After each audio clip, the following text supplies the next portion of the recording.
3 disturbing true scary stories. Story 1. The radio in room 13.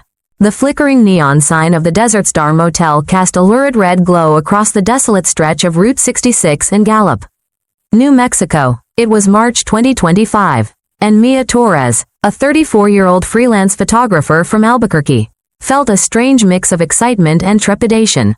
She was here chasing Route 66 nostalgia for a new photo project, hoping to capture the faded glory of Americana.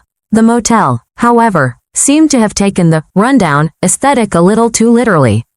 Its lobby reeked of stale cigarette smoke and desperation, and the linoleum floors creaked under her worn boots. Checking in, Mia said, pushing her sunglasses up onto her head. Eddie Salazar, the motel's night clerk, a grizzled man in his late 50s with a perpetual 5 o'clock shadow and eyes that seemed to have seen too much, barely looked up from his crossword puzzle. He grunted, pushing a registration card across the counter. Room 13, only vacancy. Mia's eyebrow twitched slightly. Room 13, of course, every old motel had one.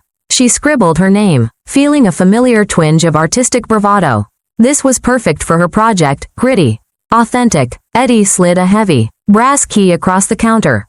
As she reached for it, his voice, low and raspy, stopped her. One thing, he muttered, his gaze finally meeting hers. And for a moment, his eyes seemed to hold a flicker of something unsettling, warning. Perhaps, or resignation. Don't touch the radio in there. Just leave it be. Mia, exhausted from the long drive and eager to finally unpack, shrugged it off. Sure thing, Eddie, wouldn't dream of it. She offered a tired, dismissive smile, attributing his eccentric instruction to old age or a quirky motel policy. Little did she know, that casual dismissal would soon haunt her. The room was a time capsule, faithfully preserved from decades past. Floral wallpaper, peeling at the seams, covered the walls. A rotary phone sat on a rickety nightstand, a relic of a bygone era. And there it was, an ancient, dark wood radio, its grill covered in dust, sitting prominently on the same nightstand, its unplugged cord coiled neatly behind it. Mia barely glanced at it, too focused on dumping her gear and collapsing onto the surprisingly springy bed. Mia had intended to get some much-needed sleep, but the combination of the unfamiliar room, the distant rumble of semi-trucks on Route 66, and a persistent feeling of being watched kept her restless.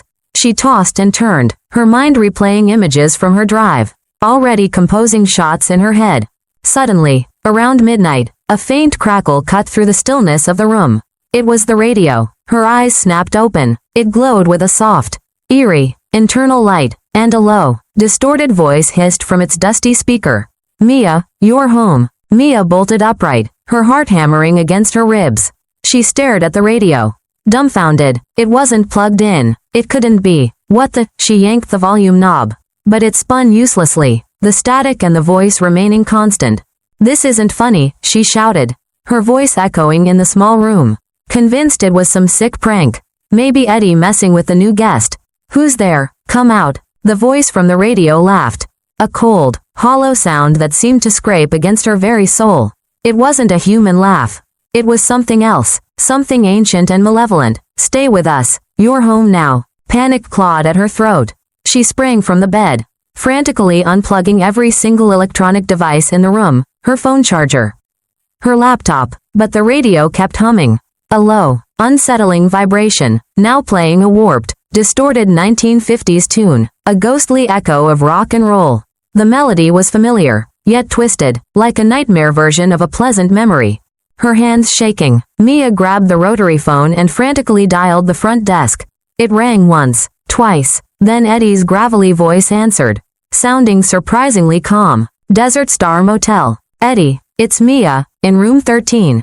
The radio, it's on, and it's talking to me. It's not even plugged in. Her voice was high-pitched, bordering on hysterical. A long sigh came from the other end. I told you not to mess with it, didn't I? His voice was devoid of surprise, only a weary resignation. That room, folks don't leave the same after a night in 13. Just try to ignore it.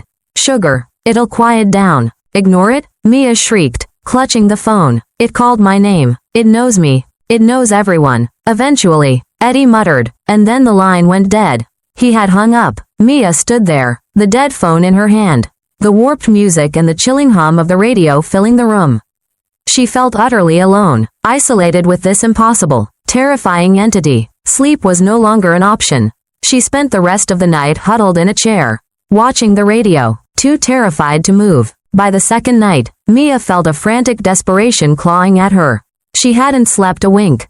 The morning had been a blur of attempting to distract herself, editing photos in the motel lobby, trying to convince herself it had been a hallucination, a stress-induced nightmare. But as dusk approached, the oppressive dread returned. She locked herself in room 13 again, foolishly hoping it had been a one-time occurrence. It wasn't. As soon as darkness fell, the radio crackled to life, its internal glow resuming. This time, the voice was louder, clearer, a chilling whisper that seemed to emanate from every corner of the room. And it wasn't just repeating phrases. It started naming details of Mia's life, intimate things no stranger could possibly know. Your childhood dog, Buster, he loved belly rubs. Didn't he? The voice purred. A low, insidious tone. Mia gasped, clutching her chest. How do you know that? She whispered, her eyes darting around the empty room. Your mother's maiden name, Reynolds. She was a good woman, wasn't she? Tears welled in Mia's eyes. This was impossible. This was a violation. Stop it. Get out of my head, she screamed, backing away from the radio. Her camera lay on the bed, its lens glinting. In a desperate attempt to find a rational explanation, to capture proof, she grabbed it and started snapping photos of the room, aiming specifically at the area behind her, hoping to catch a reflection, anything that might explain the voice. As she reviewed them, her breath hitched. In several of the photos, a blurry, indistinct figure stood directly behind her, its shape just vague enough to defy clear identification, yet unmistakably humanoid. Its eyes, though, were chillingly clear, twin black voids that seemed to swallow the light. She bolted from the room, grabbing her keys and phone, slamming the door behind her. She stormed towards the front desk, her heart pounding like a drum. Eddie was there, predictably, hunched over his newspaper. Eddie, what is this thing? She demanded, slamming her camera down on the counter. The blurry photos displayed prominently. It knows my name, my dog's name, my mother's maiden name, and look at these pictures. What is in that room? Eddie didn't look at the camera. He didn't meet her gaze, instead staring intently at some unseen spot just over her shoulder.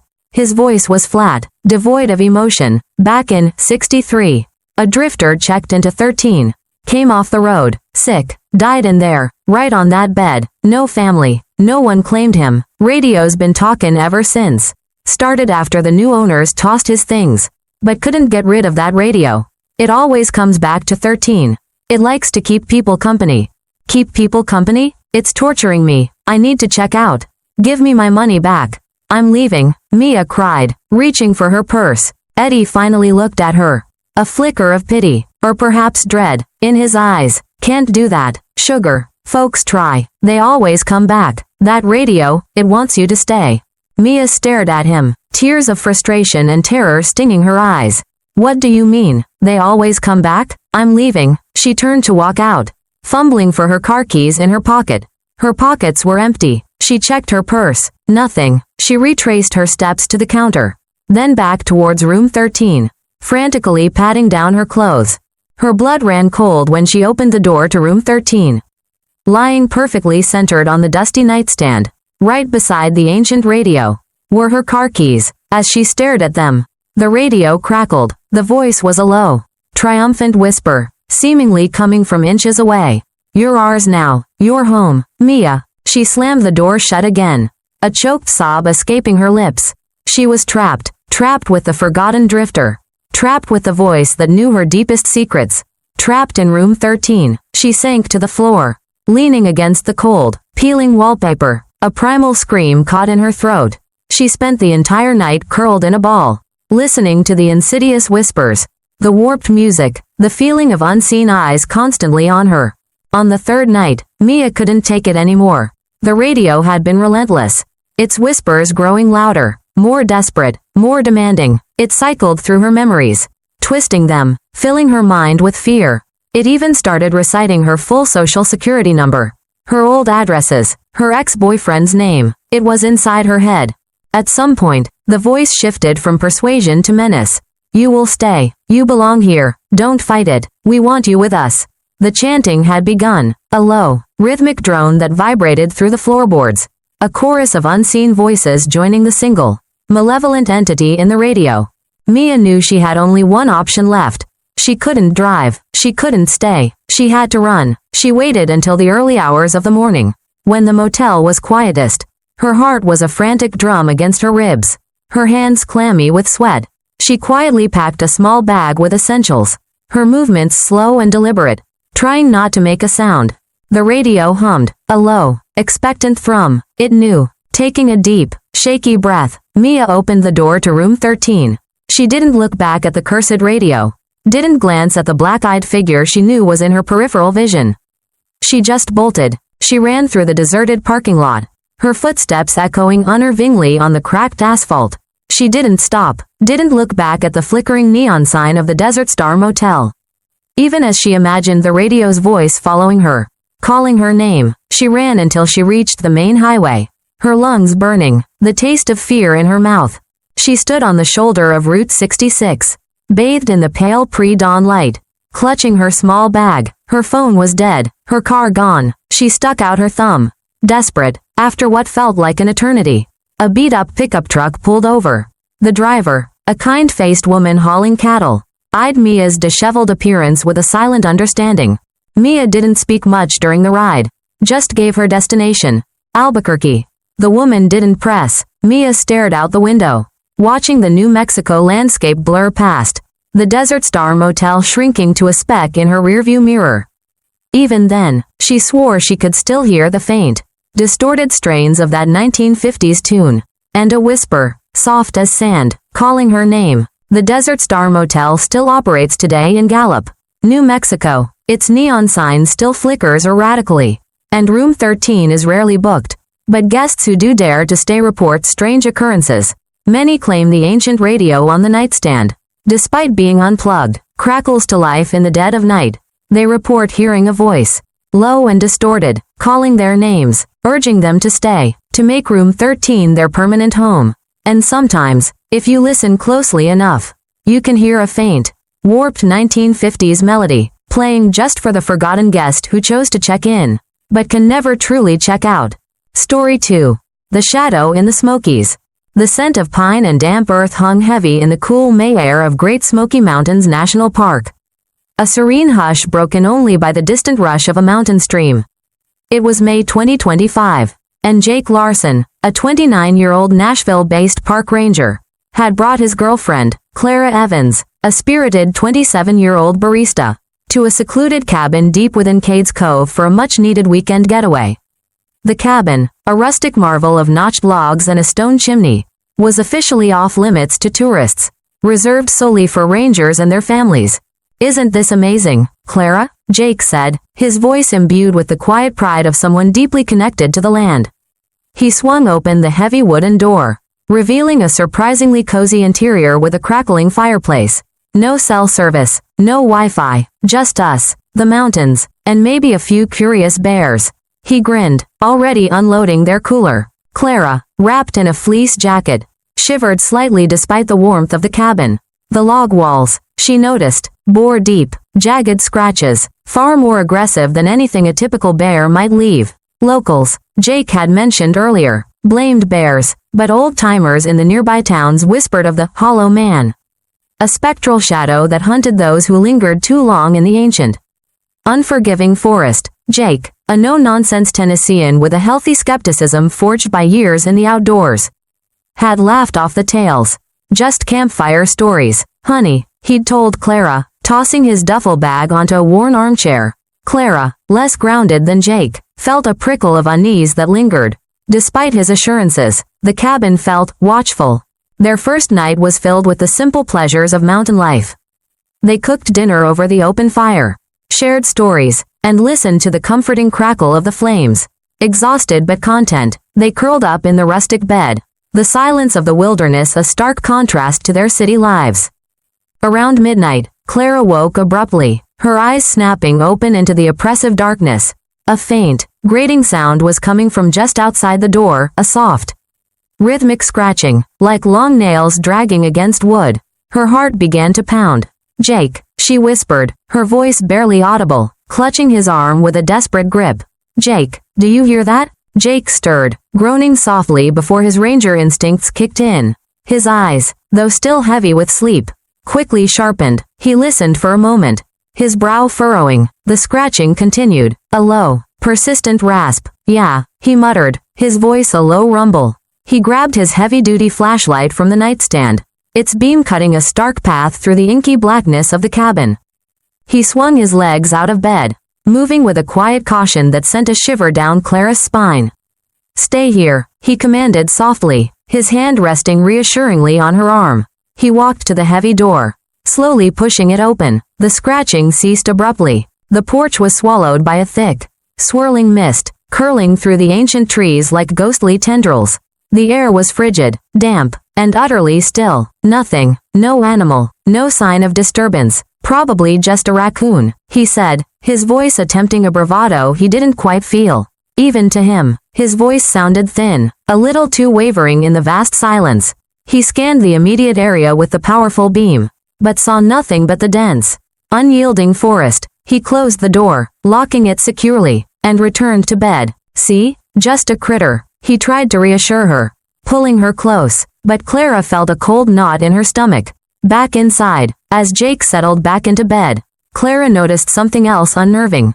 The robust campfire they had stoked just hours ago, a blazing inferno that had sent sparks dancing up the chimney, was dead, not merely embers, but cold ash, as if it had been extinguished deliberately, completely, by an unseen hand. She stared at it, a cold dread seeping into her. Jake had stoked it before bed, it should have been glowing faintly. At least, she didn't say anything, too afraid to voice the unsettling thought. By the second night, the initial unease had morphed into a creeping dread that permeated every corner of the cabin. The cheerful campfire had failed to light easily, and an inexplicable chill seemed to cling to the air indoors. Despite Jake's best efforts, as darkness fell, the scratching returned. This time, it was louder, more deliberate, a sickening scrape, scrape that reverberated through the cabin's log walls. It wasn't just a random animal, it sounded as if something was intentionally carving into the wood. Closer to the door, more aggressive, they lay in bed, rigid with fear, listening to the horrifying sound. "Jake," Clara whispered, her voice a thin thread of terror. It's doing something to the door." He heard it too, the splintering sound, the tearing of wood. Jake, his face pale in the dim light filtering from the windows, sprang from the bed. He grabbed his heavy-duty Ranger flashlight again. His hand shaking slightly, he swung the door open, his heart pounding. The powerful beam cut through the darkness, sweeping across the small porch, then darting into the dense line of trees just beyond. For a split second, the flashlight beam caught a glimpse of something tall, unnaturally gaunt, and impossibly dark darting into the thick undergrowth. It was too fast, too indistinct to make out details, but it moved with a fluidity that was horrifyingly unnatural. It was not a bear. It was not an animal. What the hell was that? Clara gasped, stumbling out of bed, her hands pressed to her mouth. The scratches on the door were horrifyingly clear now, deep, jagged lines, claw marks, scored into the sturdy wood, some almost gouging through. Jake stared at the spot where the shadow had vanished, his face devoid of color, his breath coming in ragged gasps. He knew what he'd seen, or rather, what he hadn't seen. It was too tall, too thin, too fast. "Stay here, don't move," he commanded, his voice tight with a fear she rarely heard from him.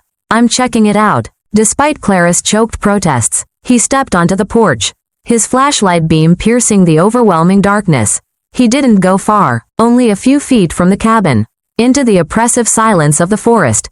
The air grew heavy, thick and cold, pressing down on him, stealing the very oxygen from his lungs. The usual sounds of the forest, the chirping crickets, the rustling leaves, the distant calls of nocturnal birds, were utterly absent.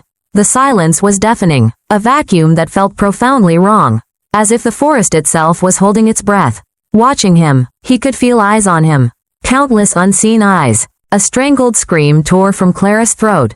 Jake stumbled back onto the porch, collapsing against the doorframe, his jacket torn, a dark, jagged rip across the shoulder. His face was ghostly pale, his eyes wide and vacant, reflecting an unspeakable terror. He was shivering violently. "It's not a bear," he panted, his words coming out in ragged, desperate gasps. He pressed himself against the door, as if trying to merge with the wood. "Oh my God, Clara, it's not a bear. It looked human. But wrong, so wrong. No face, just shadow. And it was tall, so tall." He slid down the doorframe, trembling uncontrollably, his gaze fixed on the darkness beyond the porch. That night, the cabin felt like a tomb. They huddled together, the fear a palpable entity in the room. The lanterns they had lit flickered erratically, casting grotesque, dancing shadows on the walls. At one point, a shadow fell across the far wall, a figure, impossibly tall and gaunt, with no discernible face, its arms unnaturally long, stretching to inhuman proportions. It was a fleeting image, but burned into their minds. Clara sobbed, her body racked with tremors, burying her face into Jake's shoulder. "We need to leave, Jake, please. We have to get out of here."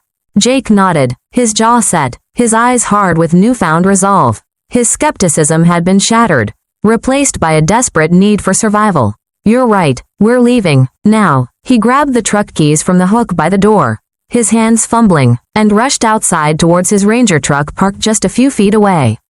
He climbed into the driver's seat, Clara scrambling into the passenger side, her eyes glued to the dark line of trees. He jammed the key into the ignition, twisted it, nothing. A sickening click-click-click was the only sound. He tried again, frantically, still nothing. The battery was drained, completely dead. From the cabin, a horrifying sound began. The scratching returned, but now it was an incessant, desperate pounding against the back wall, against the very floorboards, vibrating through the ground beneath them.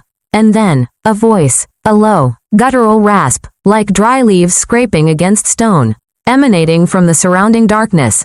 "Stay, stay? You belong here? Forever?" It was everywhere, surrounding them, suffocating them, filling the small clearing with its ancient, malevolent demand. Panic surged through them, primal and absolute. "Run, Clara, run!" Jake screamed, throwing open his truck door. They burst from the truck, abandoning their gear, abandoning everything. They ran blindly into the pre-dawn darkness, through the dense undergrowth, not daring to look back, not daring to glance at the cabin or the shadowy figures they felt pursuing them. They ran until their lungs burned, until their legs gave out, until the first rays of dawn pierced the tree line, pushing back the shadows, giving them a glimmer of hope. They kept running, stumbling, falling, and getting up again, until they reached the distant paved road, where they flagged down the first passing car, their faces streaked with tears and dirt, their clothes torn, their eyes haunted by what they had seen. Park rangers later found the cabin's heavy wooden door splintered, gouged and shredded, as if a wild animal had tried to claw its way in or out, but there were no animal tracks leading away, no signs of struggle beyond the door itself. Locals still whisper about the hollow man roaming Cade's Cove, an ancient shadow tied to the forest. They say it waits for the next guest, for anyone who lingers too long, beckoning them to stay forever. Story 3. The Girl in the Grain.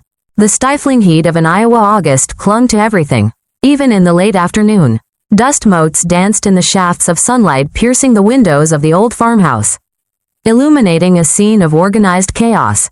It was August 2024, and Hannah Reed, a 38-year-old single mother and English teacher, and her son, Caleb Reed, a quiet, often withdrawn 14-year-old, had just moved into this fixer-upper outside Ames, Iowa. After a tumultuous divorce, Hannah yearned for a fresh start, a simpler life away from the city's complexities. The property, with its peeling paint and creaky floorboards, was surrounded by endless, whispering cornfields that stretched to the horizon like a vast, green ocean. "It's rustic, Mom," Caleb said, eyeing a spiderweb draped artfully over a light fixture.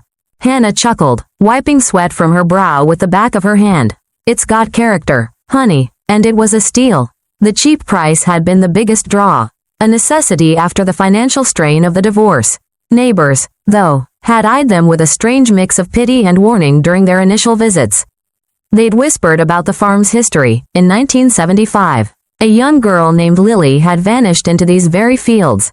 Her body never found. "Don't go into the corn at night, ma'am," one elderly farmer had advised, his eyes wide with a superstitious fear. Hannah, a pragmatist to her core, had dismissed it with a wave of her hand. Small town gossip. Caleb, she'd told her son, unpacking another box of books. Every old place has a ghost story. Caleb, however, had simply stared out at the corn, a flicker of something unreadable in his eyes. Their first few days were a blur of unpacking, cleaning, and trying to make the sprawling, echoing farmhouse feel like home. The heat was relentless, but the quiet of the countryside was a welcome balm. One evening, as dusk began to paint the sky in hues of orange and purple, Caleb stood at the kitchen window, unusually still. "Mom," he called out, his voice quiet, almost ethereal. "Mom, who's that?" Hannah, wrestling with a stubborn box of kitchen utensils, looked up. "Who, honey? Is there a neighbor finally coming to say hello?" She walked to the window. Peering out, Caleb pointed, his finger trembling slightly. "Out there, at the edge of the field. The girl in the white dress." Hannah squinted, shading her eyes against the fading light. The cornstalks swayed in the gentle breeze, their dry rustle the only sound. She saw nothing but endless green rows. "Caleb, there's no one there. Your imagination's working overtime, kiddo." She ruffled his hair, trying to inject some levity. But a tiny prickle of unease started in her chest.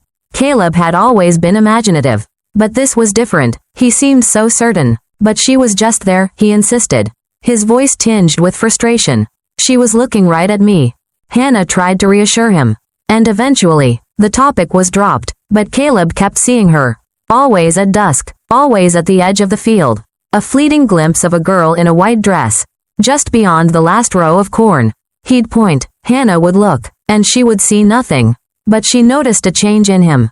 He became more withdrawn, quieter, his gaze often drifting towards the fields, a subtle yearning in his eyes. He started spending more time alone, staring out the windows. By the second week, Hannah's unease had morphed into genuine concern.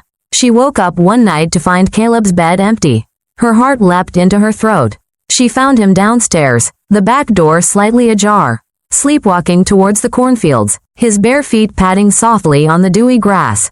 He was muttering under his breath, a faint, rhythmic chant, "Lily wants to play, Lily wants to play." Hannah froze, the blood draining from her face. Lily, the vanished girl from 1975. A cold dread seeped into her bones. She rushed to him, grabbing his arm. He jolted awake, disoriented, his eyes wide with confusion. "Caleb, what are you doing?" Hannah's voice was sharp, laced with a fear she couldn't hide. She dragged him back into the house, her hands shaking as she locked the back door. Then the front, checking every window. She felt a desperate need to seal them inside, to keep the corn, and whatever was in it, out. "Mom, I felt like I needed to go out there," Caleb mumbled, rubbing his eyes, clearly still half asleep. Hannah hugged him tightly, a silent prayer forming on her lips.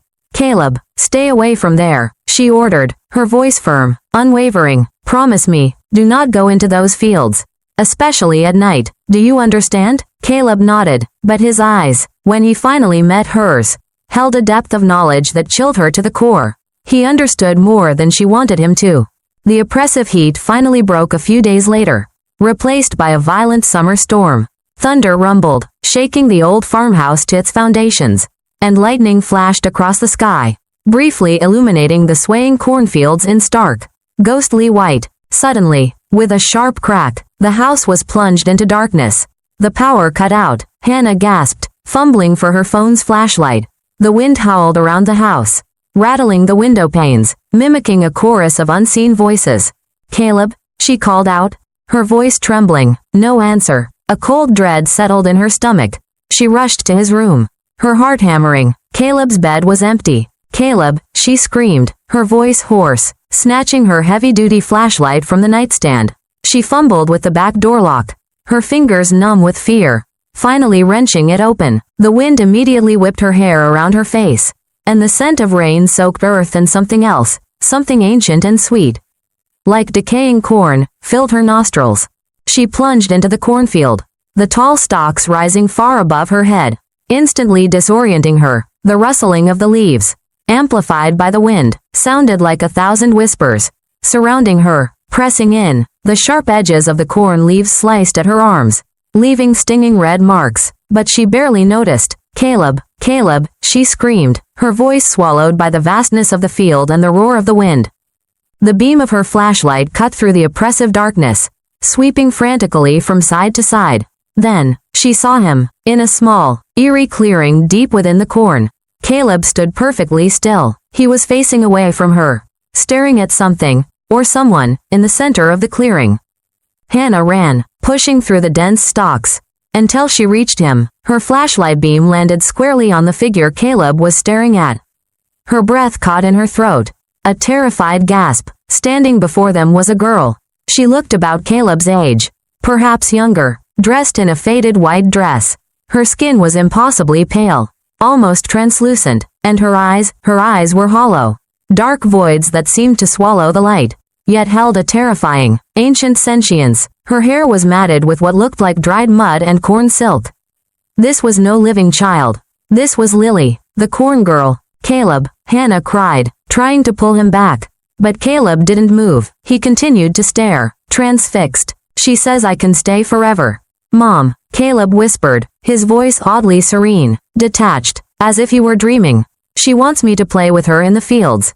Forever. The girl turned her head slowly, her hollow eyes fixing on Hannah. A wide, chilling smile spread across her pale face, revealing unnaturally sharp teeth. Her voice, a high-pitched, sing-song whisper, seemed to echo from the very ground beneath them, from the rustling corn itself. He's mine now. He wants to play. Hannah's mind screamed. She recognized the predatory gleam in those hollow eyes, the ancient hunger in that voice. She wasn't losing her son. Not to this. With a surge of adrenaline fueled by pure, unadulterated maternal fury, she lunged forward, grabbing Caleb, tearing him away from the spectral girl. No, Hannah shrieked, pulling Caleb with all her might, dragging him back towards where she hoped the farmhouse was. The corn seemed to come alive, its stalks whipping at them, snagging their clothes, tripping their feet, deliberately trying to entangle them, to hold them back. The rustling grew into a deafening roar. 1,000 whispers chanting, "Stay, stay, he's ours." They stumbled, fell, and scrambled through the razor-sharp leaves, Hannah shielding Caleb with her body. The spectral girl's sing-song laughter followed them, echoing eerily through the field. Finally, by some miracle, they burst out of the corn, gasping for breath, onto the familiar, muddy lawn of the farmhouse.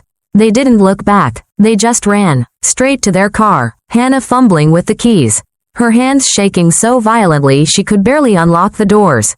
They sped away, leaving the flickering farmhouse and the whispering cornfields behind them. They drove for hours, not stopping until the first rays of dawn touched the horizon, illuminating the road ahead. Exhausted, traumatized, they finally pulled into a motel far away, in Des Moines. Only then, as Hannah was checking him for injuries, did she notice it. Deep, angry red scratches marred Caleb's arms, not random, but forming distinct, unnatural patterns. As she watched, horrified, the scratches seemed to shift, coalesce, and reform into jagged, clear words etched into his skin, as if carved by ghostly fingers. Come back. Hannah sold the farmhouse shortly after, at a significant loss, not caring about the money. She moved herself and Caleb to Des Moines, hoping the city's lights and noise would drown out the haunting memories. The farmhouse still stands empty outside Ames, its windows dark, surrounded by its endless cornfields. But farmers who pass by swear they sometimes see a faint, ghostly light flickering among the stalks at dusk, and occasionally, a small, pale girl in a white dress at the field's edge, beckoning. They say the corn girl is still there, patiently waiting in the grain, forever calling for new friends to come and play. If you find the story interesting, please like and share this video and leave a comment with your opinion. Don't forget to subscribe to Sweet Revenge and hit the notification bell so you don't miss any new videos.